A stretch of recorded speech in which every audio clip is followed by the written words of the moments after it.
first Miraculous video so much, I thought I'd go ahead and make another one.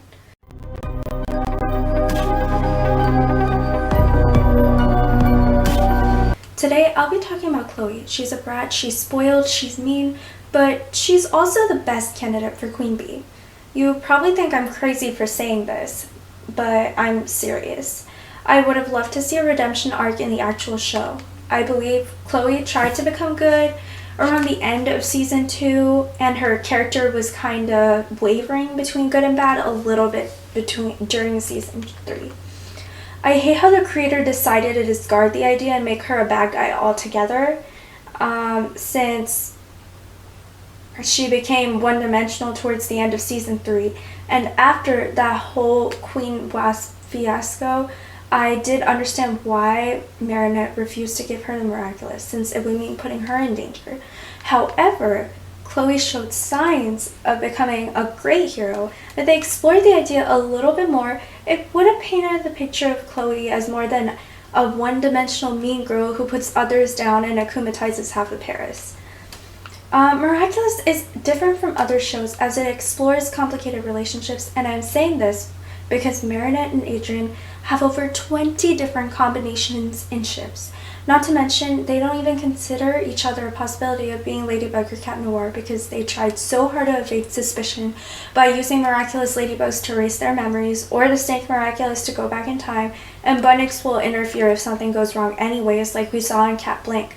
But I don't know if that counts as canon anymore because technically none of that happened since Marinette defeated Akuma from the future and deleted that timeline because of Adrien discovering she's Ladybug, because she left a present from Marinette on his bed.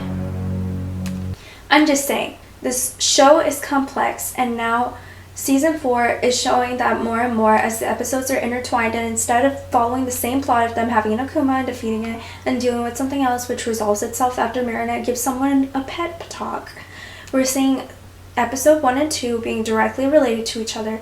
But I think it's a complete waste because they could have just made it a 2-parter that explores Luca and Marinette and Adrien and Kagami's relationships a bit more instead of showing the two couples breaking up because the other can't tell the truth about their secret identities.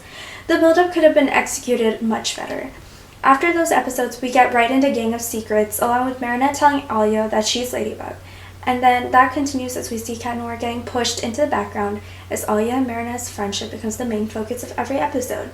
I've seen other theories, maybe Cat Blanc is coming back this time, but it will be much worse in the future that Marinette saw, and he's going to feel like he's being cast aside by Ladybug so much that he'll undergo a major change.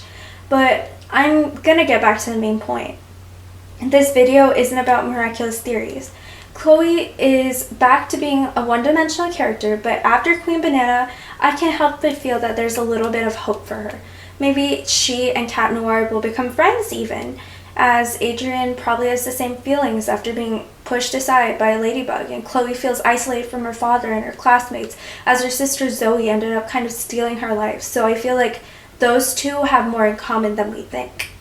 I know this is just a headcanon, so the chances of it happening is very unlikely, but it's interesting to think on it. What the show could be if the writers put a little bit more effort into exploring these complex relationships instead of trying to animate Akuma battles and finding ways to give Hawkmoth more screen time. While I'm very interested to see more of that, I would like it if they tried to incorporate Gabriel's plans with Marinette's, like in Octogami's episode. My heart was pounding throughout the entire episode, and I'm a bit scared to see what happens next as I pondered the possibilities. Chloe should definitely get a redemption arc, and I feel like Adrien needs a friend that he can be close to and talk to things about with. I know he has Nino, but in between fencing and photo shoots, where does he have the time? Redeemed Chloe and Adrien would seem like the best of friends, but I'm not sure where their friendship falls after Queen Banana.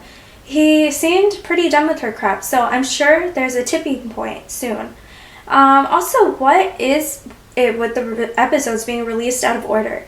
It's making me angry because they aired episode 13 after episode 8, and it feels like something happened between Adrien and Marinette.